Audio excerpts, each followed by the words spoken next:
Greetings, friends, and welcome to Enigma Night Gaming. My name is Liara, and I will be your guide in today's adventure. Today, we are playing the Great Ace Attorney Chronicles, and in today's episode, we're going to be polling juror number 4, Mr. and Mrs. Garadev. So, will they finally confess to what actually happened with this assault? I think we have a pretty good idea, but we need some confirmation.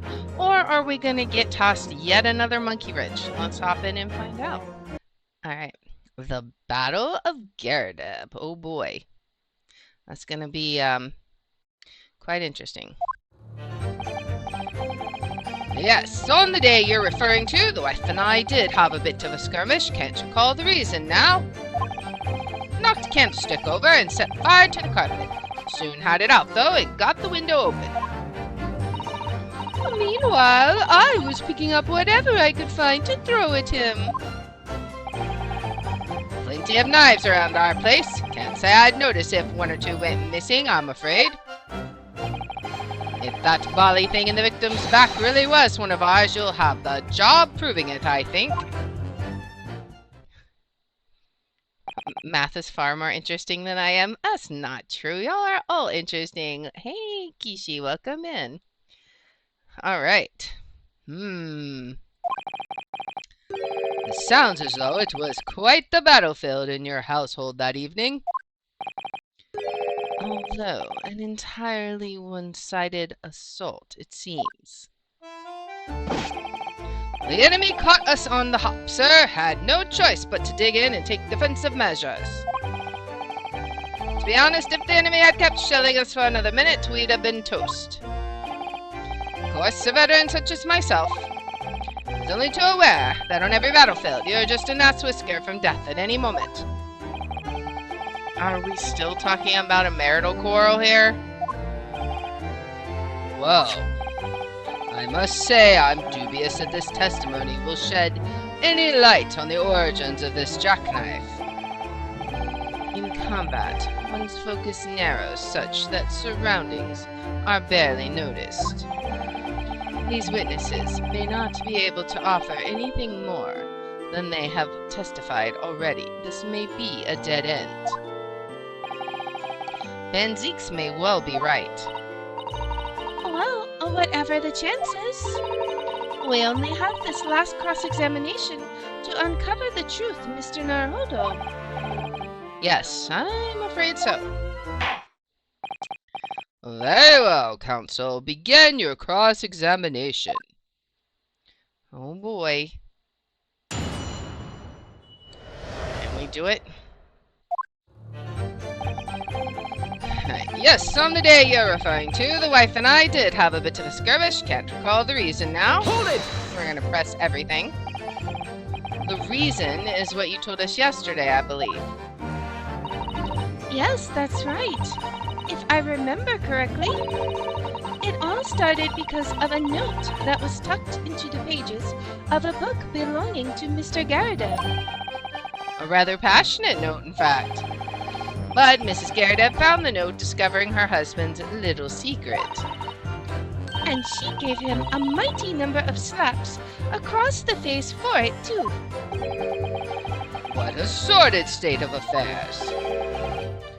Hell on earth. He's like, I didn't want to say this. I say, when a chap says he can't recall such things, it's common decency not to drag it all up. And besides, half of it was wide of the mark anyway. Unlikely story. These waters run very deep. And what transpired next after these multiple blows to the face?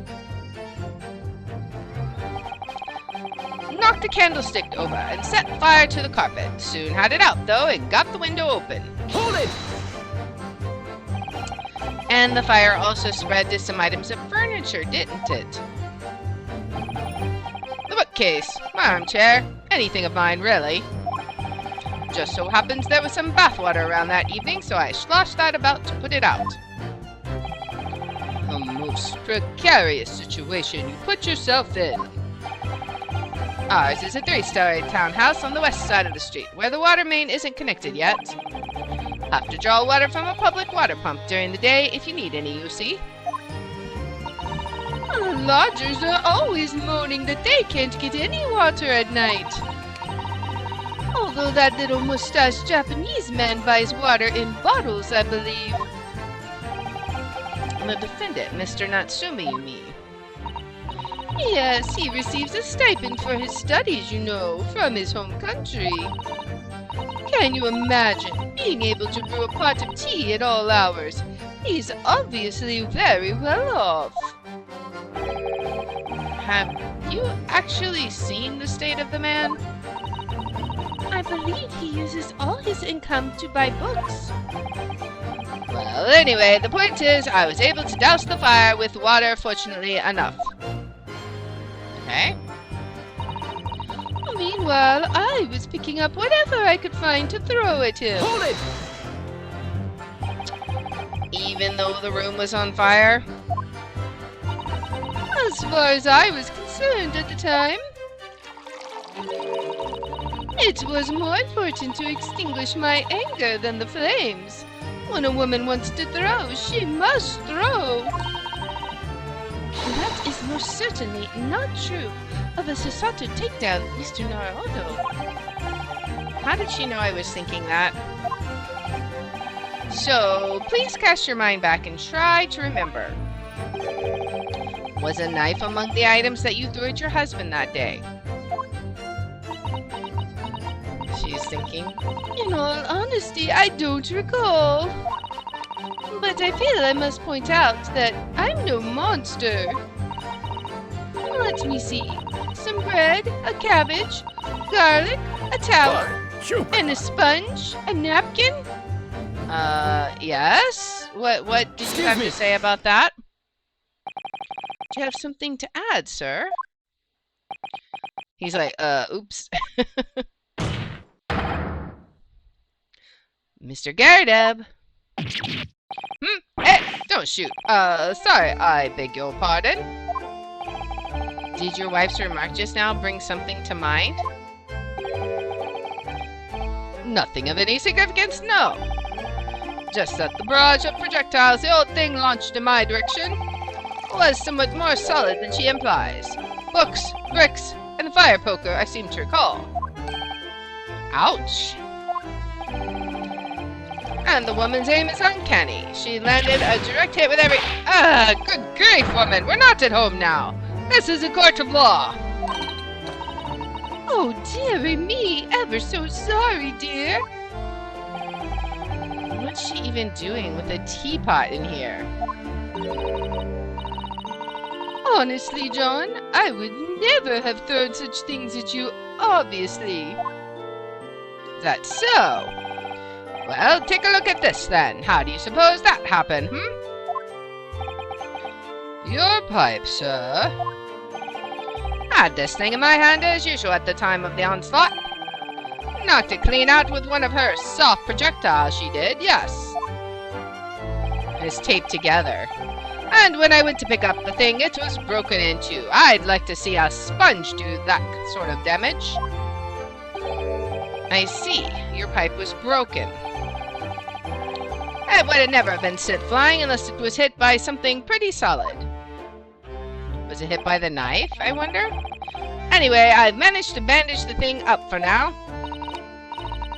You are one to exaggerate, aren't you, dear? I wonder what we should make of this account. Can we get that submitted into court? Can we get the pipe submitted into the court record? The defense believes Mr. Garadeb's remarks just now to be of great significance. Objection!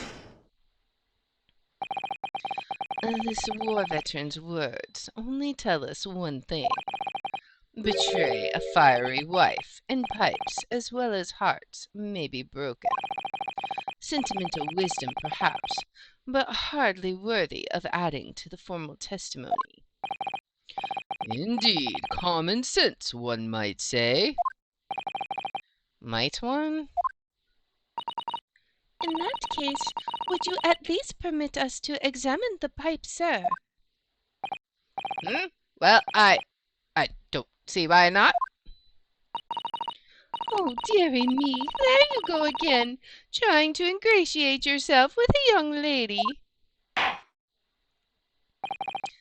Very well. The court will accept the gentleman's pipe as evidence. Yay! Maybe we can take the tape off and see that it was actually a knife mark. We gotta immediately examine that. I hope I didn't speak out of turn, Mr. Naruhodo. I was just feeling rather disappointed for you that your request was turned down. Oh, no, it's fine. Thanks to Sasada-san, we have some new evidence to work with. We should examine it carefully. Well, thank you for that rebuttal, Mr. Gaideb. Now, if we could return to the crux of the matter.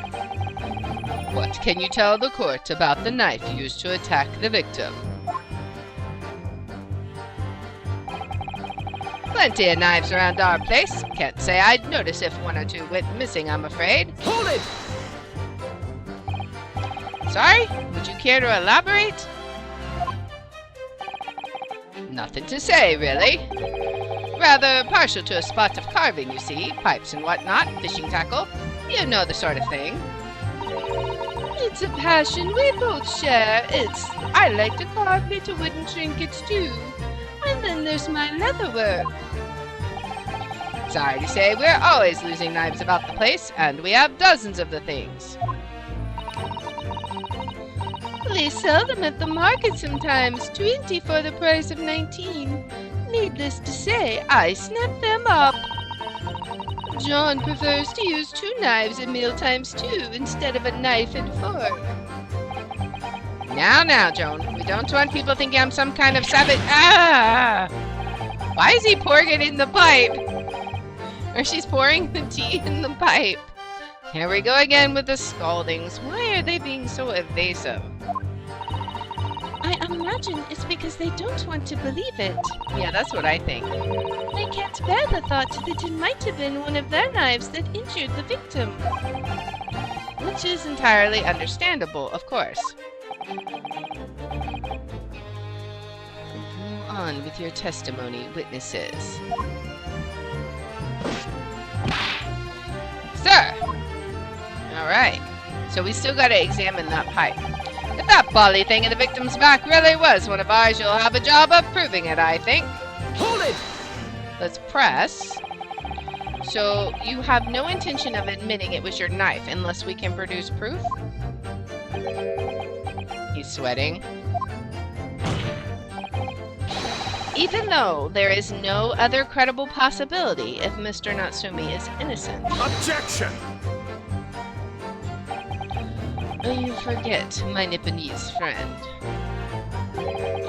that it has yet to be established that the accused is not responsible for the attack. As if I could forget. Only there were some way to know who had handled the knife. But I suppose wizardry like that is just a dream. Perhaps you're thinking of fingerprinting, Mr. Naruhodo. What? You mean it's not a dream? That sort of wizardry really exists? Whenever people touch anything, they leave behind a unique pattern from their skin, or so they say. But I can't see anything. Oh, but I can't see anything. Oh, there are already countries in the world where these so-called fingerprints can be used as evidence. Lord Strongheart is currently discussing the matter at the Ministry of Justice. Yes, I believe we are rapidly approaching an era of scientific methods of investigation. But for now, we shall have to find an alternative method of proving our assertion. That this knife found in the victim's back was originally in Mr. and Mrs. Gaideb's house. If only I could transplant this whole incident to several years in the future. Then it'd be more high-tech. That's the extent of their testimony, is it? What do you think, Mr. Naruhodo? Well, I think we've heard all this before, to be honest. I can't say I'm particularly confident that we'll be able to prove anything new from this testimony.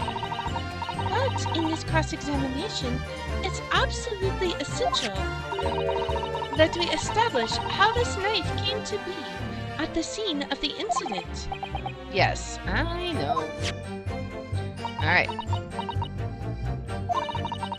I'm sure both of them must be feeling very worried.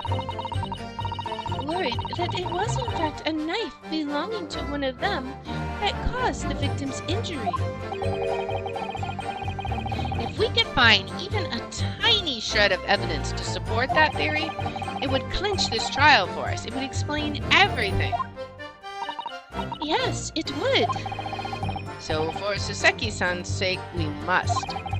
We must find that last crucial piece of evidence. It's gonna be in the pipe. I know it is. Alright, so before we... Alright, let's look at what we have in the pipe, right? Let's examine this. Alright, so can we take the tape off? It looks to be in sorry state with that bandage around it, doesn't it? But for some reason, it feels slightly ominous to me, like it's trying to shout out a warning. Probably because it's the same blue as Mr. Garadev's dressing gown. I suppose it must have considerable sentimental value to Mr. Garadev, given that he's gone to the trouble of repairing it like this. Either that or he can't afford to replace it. Alright, let's turn it. We've got a cut here. There's a small nick out of the bowl here. Look, it appears to have been made relatively recently. And see how there are little scrapes and dents all over it. It's clearly a well-loved pipe. Yes, you're right. It seems to me recently that being well-loved goes hand in hand with getting some battle scars. This particular nick is catching my eye, though. Perhaps it's clear because it's clearly new? Alright, is there anything else that we can see about it? What's this? Oh, that's the end of the blade! Oh, something just twinkled inside the chamber of the pipe there. Yes, I saw it. Something stuck in there, I think. I wondered about that. Let's turn it over and give it a shake. Oh, what's this? It's a tiny fragment of metal. It looks like the tip of a blade or something. Tip of a blade, surely it couldn't be. Alright, we've got the fragment of metal. A small piece of metal looks like it might be the tip of a knife blade. It was stuck inside the bowl of Mr. Garadev's pipe. Alright, well, let's look at this. Alright, it looks to be exactly, I think so. Let's look at, can we look at the knife again? Alright, let's look at the knife again. And can we open this up? Alright, now, let's look at this.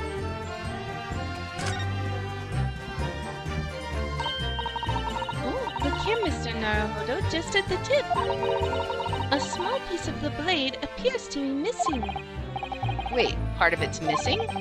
I could be wrong, but I've just got a feeling. You remember this? Ah, That's the tiny fragment of metal. That's the tiny fragment of metal that we found inside Mr. Garadev's pipe. Yes, and just maybe it's gonna fit exactly.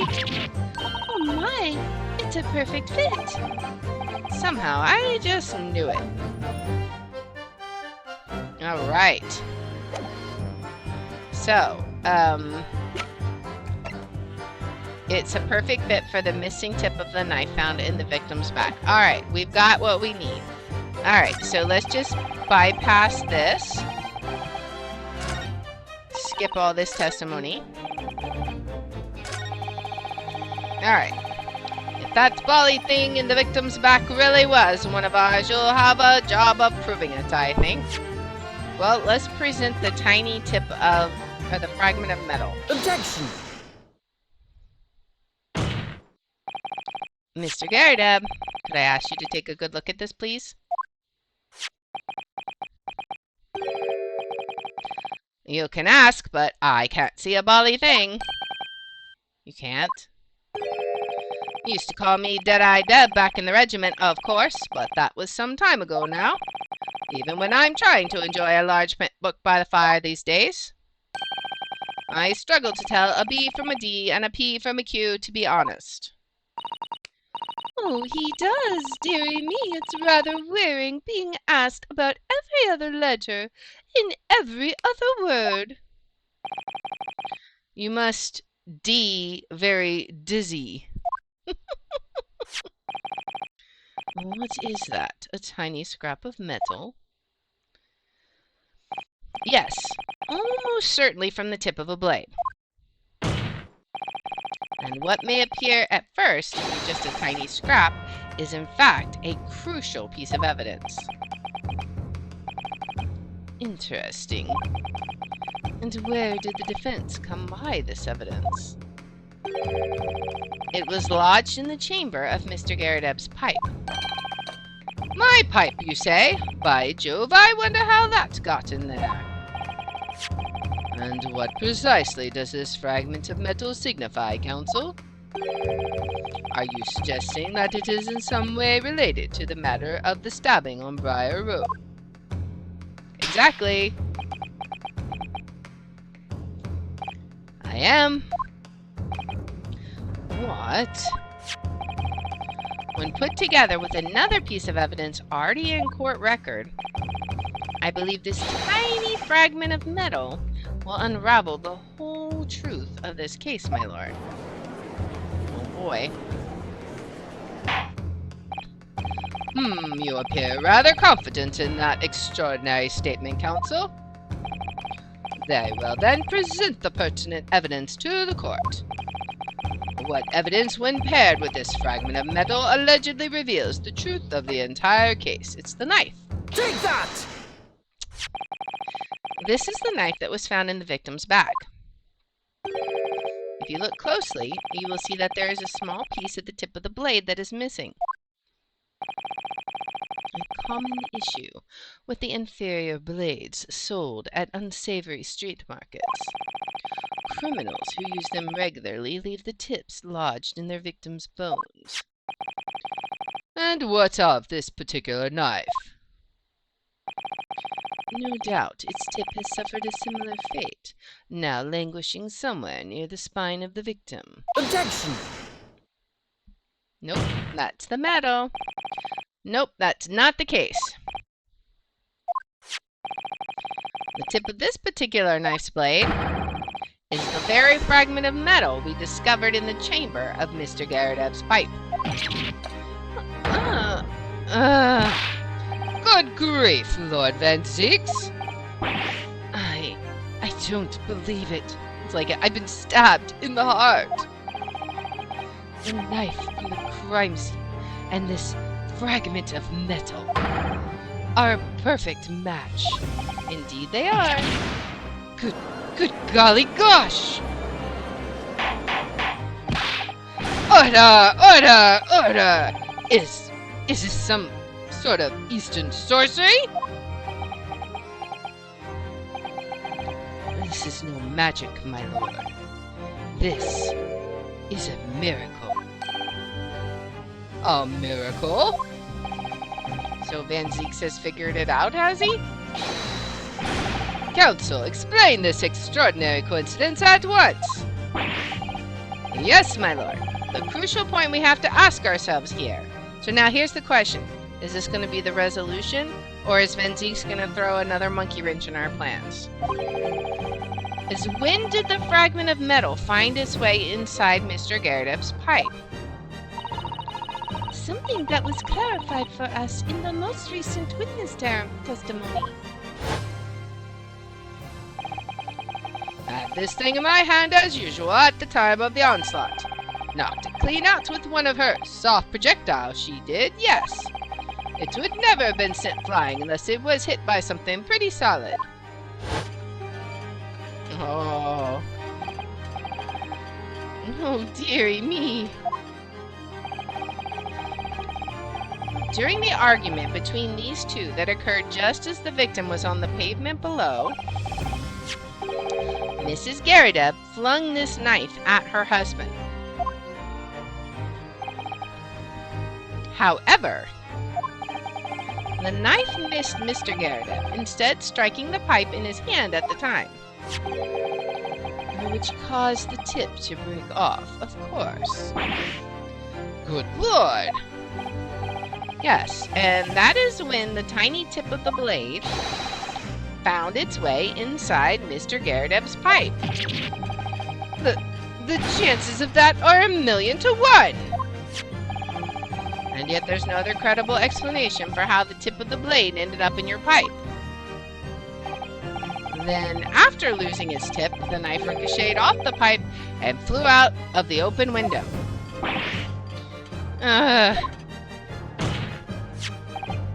In short, the knife which fell from the window of the Garrideb's house is the very same knife that struck the victim in the middle of the back on the street below.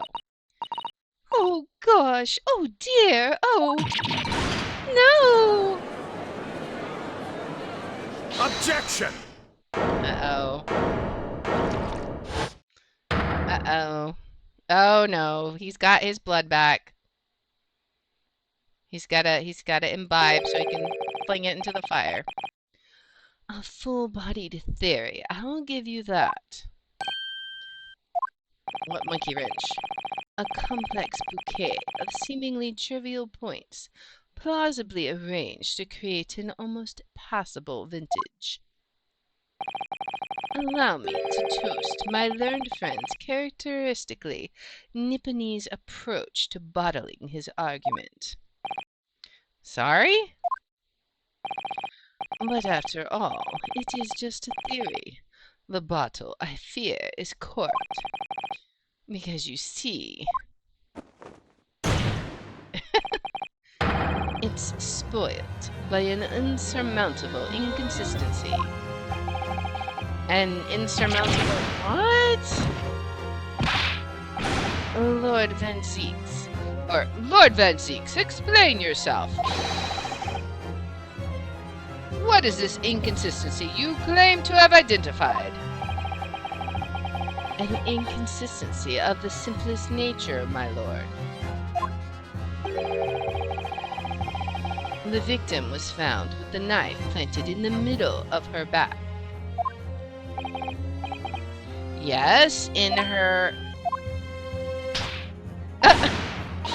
That's right, you silly little man. Now, Joan, old thing, what are you getting so excited about? Let us consider the basic facts of this case once more. The victim was walking along the pavement before being stabbed in the back and falling to the ground. If the knife that struck her had fallen from above, there's no possible way it could have planted itself into the victim's back. False, I already know how that happened. First, the book gets chunked out the window. She bends over to pick it up. That's why it was in her hand. And the knife landed in her back. Yeah. Why is your backside burnt? I just noticed that. Order! Order! Quite right, you see. That's exactly right. If the knife had fallen on her from above, it would have struck her on the top of her head. Well, you see, he's lost for words. Look, I knew it. I never liked his theory in the first place. I don't know, though, what really did happen. It would appear the defense has made a rather spectacular blunder. Nope. If a theory has even one inconsistency, it cannot stand. Your theory, my learned friend, is history. False! False! Not true. Not true.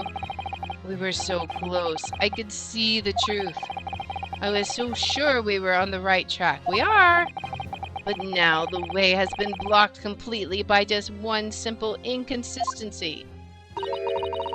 Or in other words, We simply need to eliminate that one inconsistency, and the theory will stand.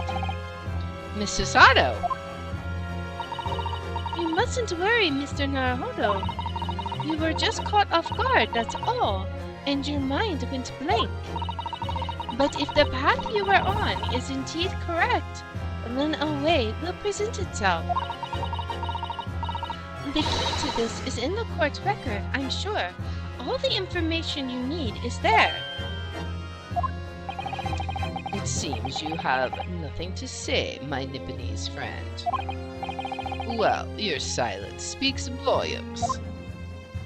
A tacit acceptance that your theory is fatally flawed. Nope, nope, nope. Objection! Exactly.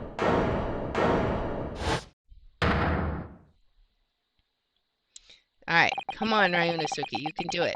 This inconsistency doesn't mean I was on the wrong track. It means that I need to sharpen my mind and dig deeper for the truth. It's a test. Yes.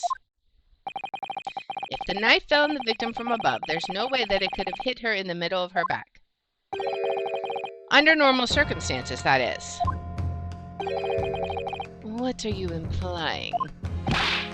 Counsel? There is a piece of evidence in the court record that can explain this inconsistency. That can explain how the knife fell from above, could have pierced the victim's back. We already have the answer. Goodness! Utter madness!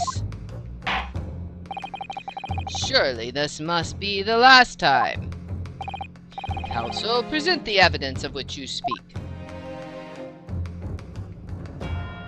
Alright, this is the last inconsistency, the final piece in the puzzle. If I can successfully make sense of this, the truth will be laid bare at last.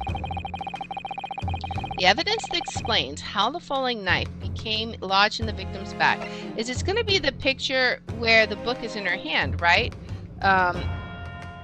Because it was testified that she had it in her hand when he found her, right? So I don't think it's the book. I think it's going to be this photograph. So let's try it. Take that! Let's see. The fourth book found at the scene. This is the final piece of evidence the defense will present. The burnt book. Is that not Mr. Garradab's book?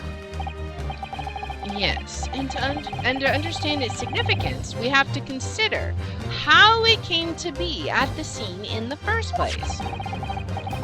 This photographic print clearly shows the book in question. And the victim was holding it in her hand. But as we all now know, it was the police constable that put that book between her fingers like that.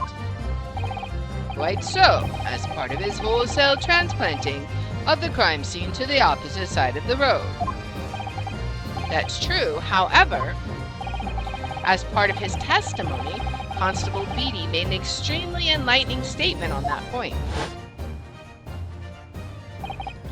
But what made you place that book in the victim's hand?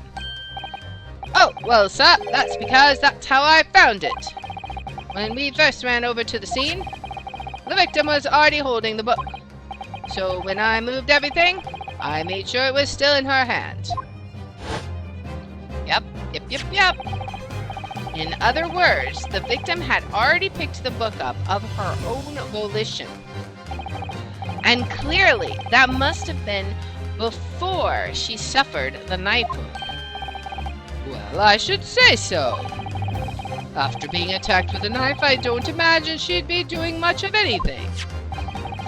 So the question becomes, why did the victim have the book in her hand? By Jingo! I think I'm beginning to see what may have happened now. Oh, dearie me!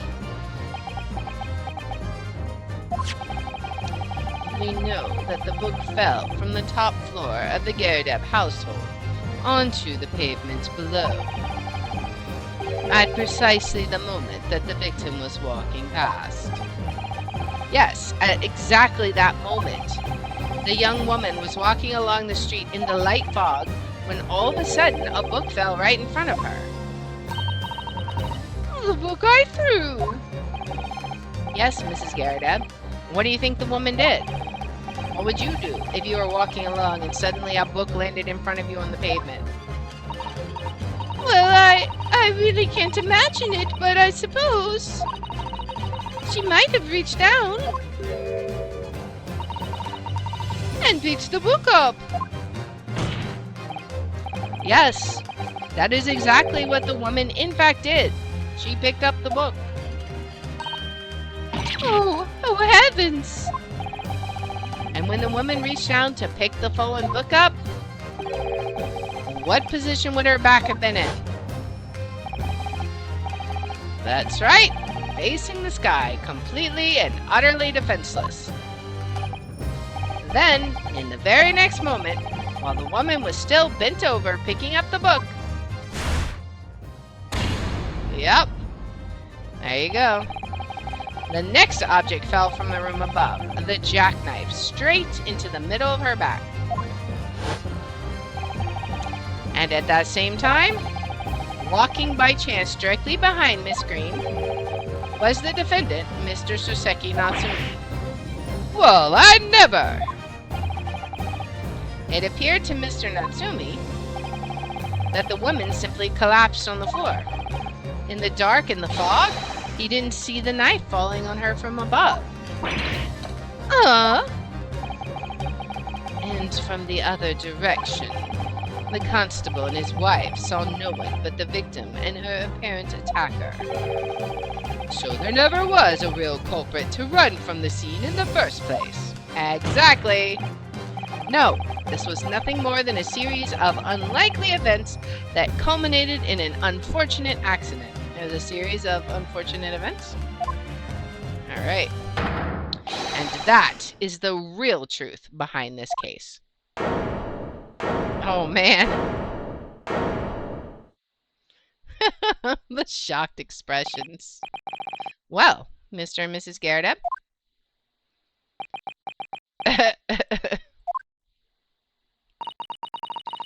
The very first time you showed me that knife, I had my suspicions.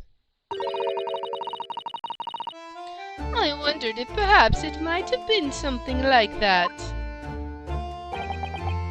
There, old bean. Poor Mrs. Garrideb. Aww. Of course, I never meant for anything of the sort to happen, but it was all my fault, wasn't it? Aww. I take full responsibility. I let my anger get the better of me. I threw that book. And I threw the knife as well.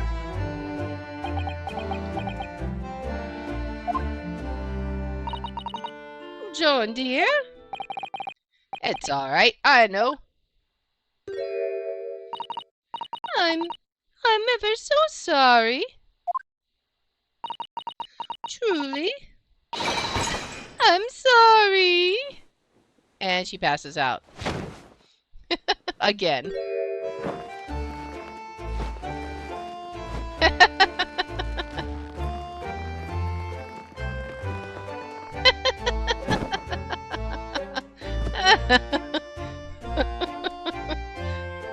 Well, I guess that's one way to resolve the case. Lord Van Zieks, what news of Mrs. Garrideb? She's been taken to the infirmary. It would appear that today's events had left her in an especially flustered state. However, I believe she will recover in due course. There is no cause for concern. Yes, unbeknownst to themselves, they caused what could have easily been a terrible tragedy. They shall have to prepare themselves for the consequences of their actions. There is some good news, however, my lord. I have just had word from the hospital where the victim is being treated. Her condition is improving steadily, and the doctor believes she will regain consciousness soon. That's good. It's strange. We've been talking about the victim all this time, but we've never once met her. How wonderful! The woman is out of danger, it seems. Yes, that is good news. So, Mr. Soseki Natsumi. He's like, I'm still here. Yes. On behalf of my fellow countrymen, I would like to take this opportunity to beg your pardon, sir. You came from your distant eastern homeland to study our great British culture, and have been repaid with immeasurable unkindness. Please accept our heartfelt apologies. Oh boy. He's just happy. No, it is me who should be begging your pardon. Oh no, Mr. Natsumi. That evening, when the young woman just collapsed on the pavement before my eyes, I jumped to the wrong conclusion again in my confusion. What conclusion, sir? I was sure that the woman was dead. Yes, Constable Beatty said the same thing, didn't he? He thought she had been killed too. I suppose she must have looked completely lifeless.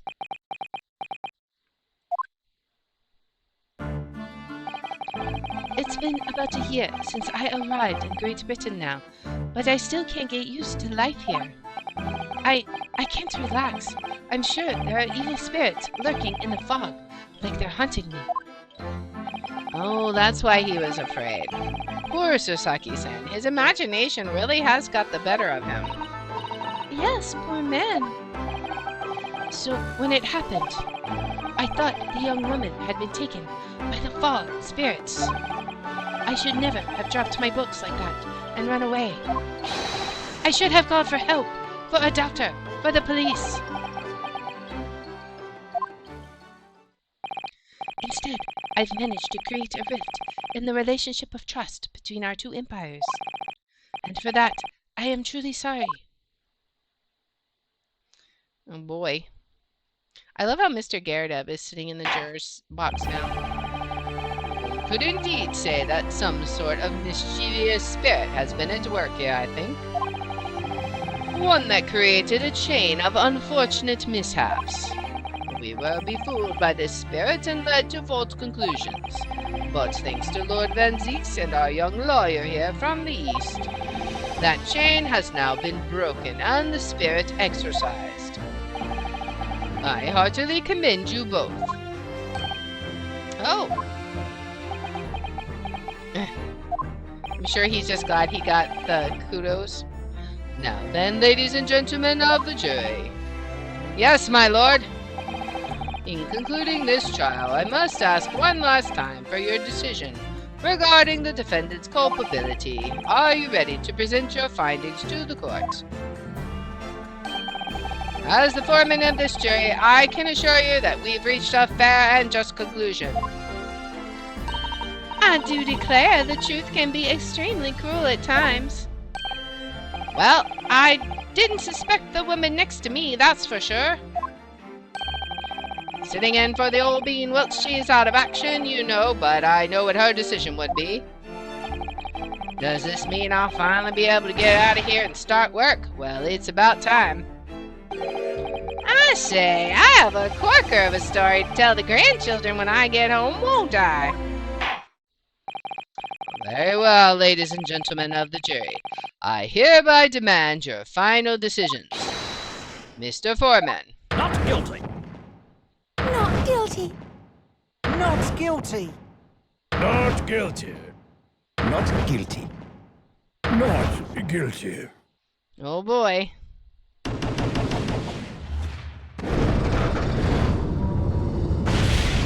There we go. Very well, Mr. Soseki Natsumi, I hereby pronounce you not guilty. Yay!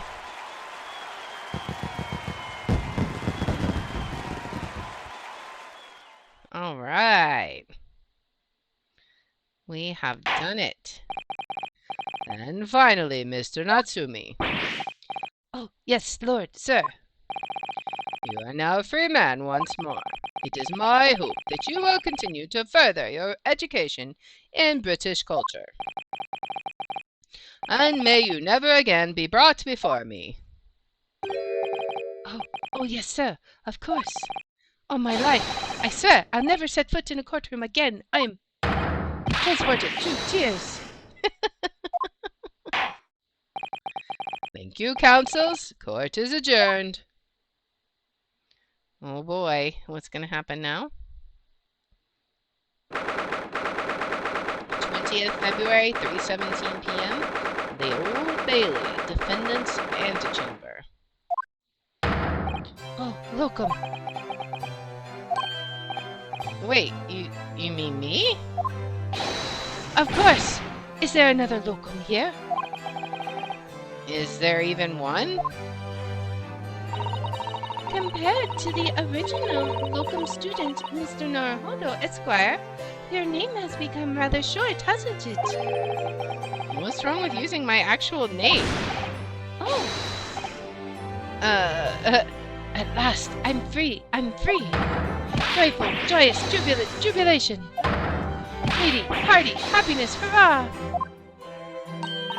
Oh, I am pleased. Mr. Natsumi is delighted. Would it be so hard to just say that then? Locum, you did it. You saved me from the brink. Well, what happened to the poor woman was in no way your fault after all. I'm just glad everyone can see that now. No, not that. Lovely, loyal, Locum lawyer. Yes? I mean, as I said before, I have just never got used to life here in Great Britain. Every time I look over my shoulder, I see foreigners. I see towering brick buildings. And from high up windows, I see them looking down on me, laughing. Look at that little hunchback. Oh dear, I'm sure it's all in your head, Mr. Natsumi. But today, you, Locum lawyer, gave my gloom the boot. You stood firm behind that baronial bench before all those babbling British. You battled to the bitter end, laying bare the baffling truth. Guy really does be liking his alliterations. And when I beheld the blinding fireworks among the beams of the Bailey's roof, I bellowed, "Behold, the best barrister ever born!" Well, that's very flattering, and we're very pleased for you. This has given me a wonderful anecdote to recount to my old friends back in Japan. An anecdote? Is that what's to become of all my hard work? There you are, my dear fellows. I wonder what happened to him. I apologize for keeping you waiting. I rose late this morning. Oh, Mr. Sholmes, what a pleasure to see you. I see I am here not a moment too soon. A disaster has been averted, I'm glad to say. Oh, The trial shall begin presently, Mr. Naruhodo, and I wish you the very best of luck. It's just finished. What? No! Then my haste was in vain. it's you. Herlock Sholmes. Oh, have we met, sir? This is Mr. Natsumi, the man you had arrested, Mr. Sholmes. Ah, I see. I failed to recognize you at first. Our previous encounters have taken place in the gloom. Either of your bleak lodgings or that prison cell. I simply couldn't place that curious face in the light. Charming. This is all your fault, Herlock Sholmes. You're the reason I had to go through this terrible ordeal. I'm going to give you a piece of my mind. My apologies, sir, but I assure you I have placed you now. Your You're the fellow who abandoned that poor young lady and ran off, are you not? Ah. Had she been taken to the hospital more urgently, I felt perhaps she would have regained consciousness by now. Oh. He's like air deflating out of balloon. But it was unavoidable, I'm sure. We are but human after all. Anyone would have been shaken by such an experience.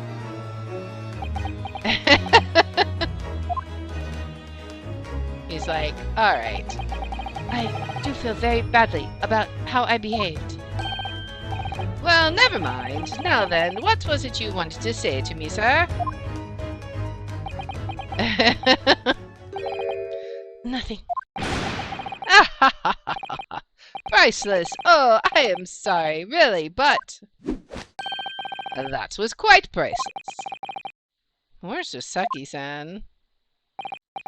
Still, on the bright side, you've had an extremely entertaining experience without paying a penny. And it would seem you were not even found guilty. But there is no bright side. Whatever do you mean, Mr. Natsumi? Even after this, I'm still cursed by the spirits and now by the Reaper. Lord Van Zieks. I haven't forgotten, you know, what facing that man in court means. Even if you're found not guilty, you're still doomed. It will be all right, Mr. Natsumi. If the Reaper appears trying to make trouble, I will protect you. Yeah, Of course, we get flipped. with a perfectly executed Susato takedown. Much as I like being turned on my head, a bit of warning might be next time, Mrs. Otto. Oh boy. So, Mr. Natsumi, what do you intend to do now? You mentioned something about recounting your experiences to your friends back in Japan.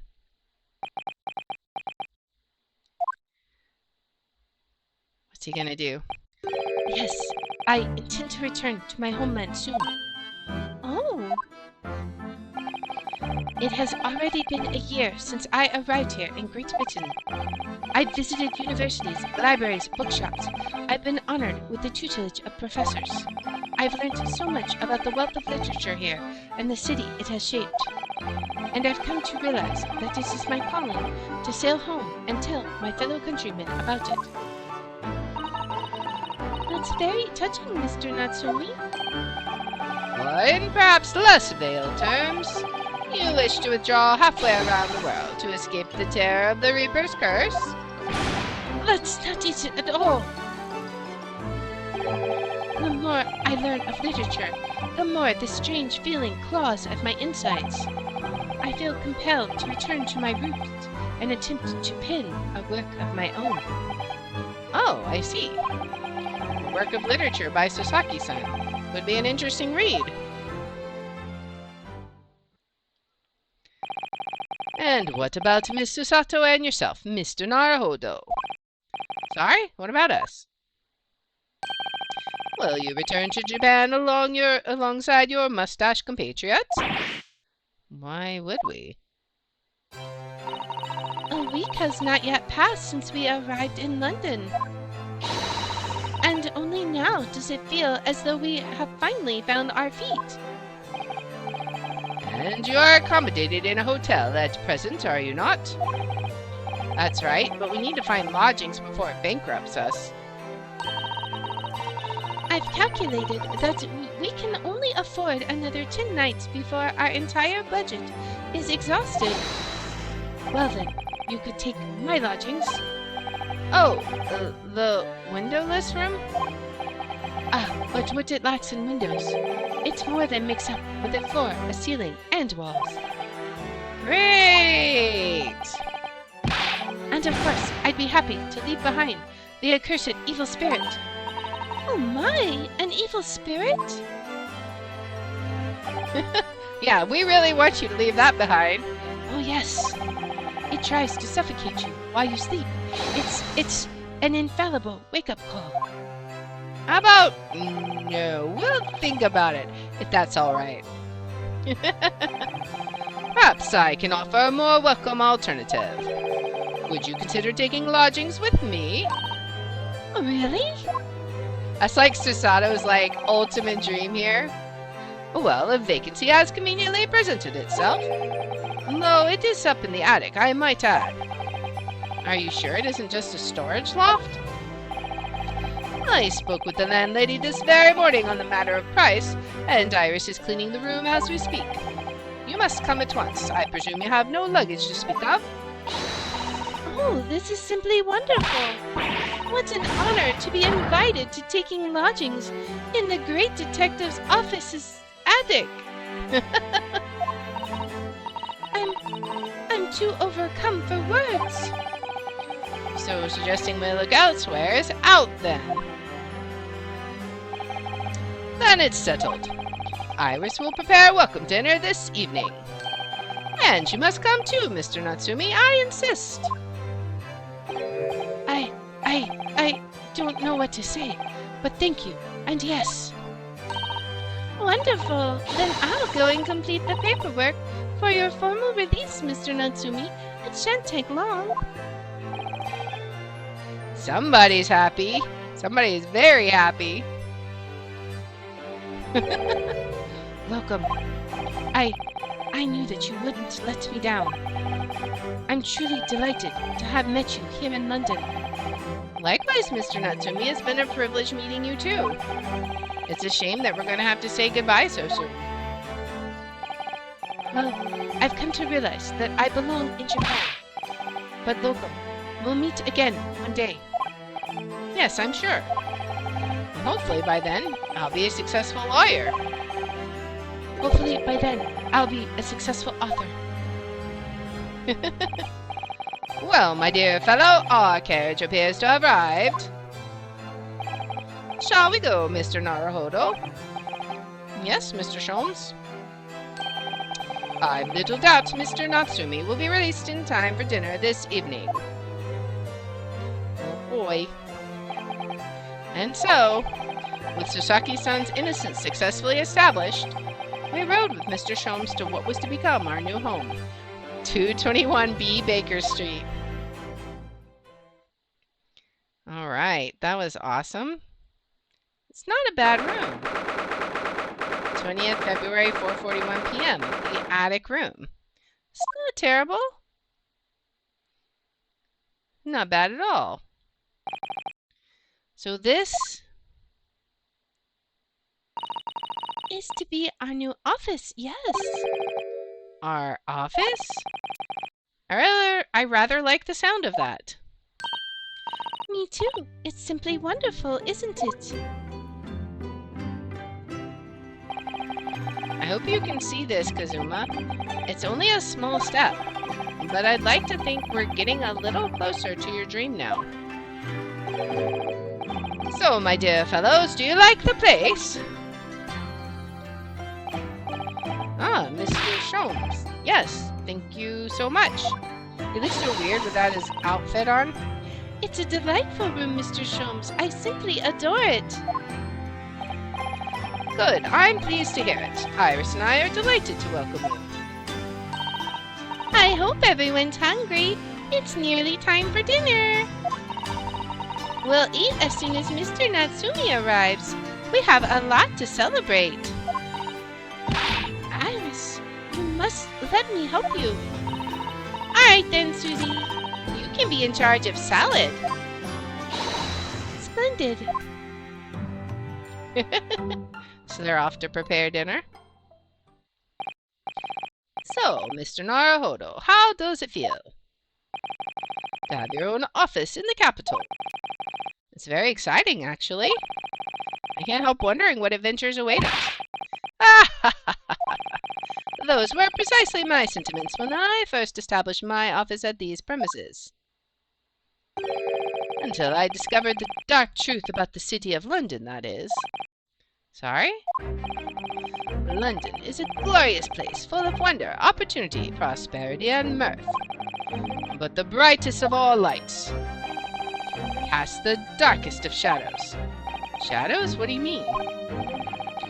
Well, I believe you're well aware of the murkiness that lies behind London's facade already. So once again, Mr. Naruto.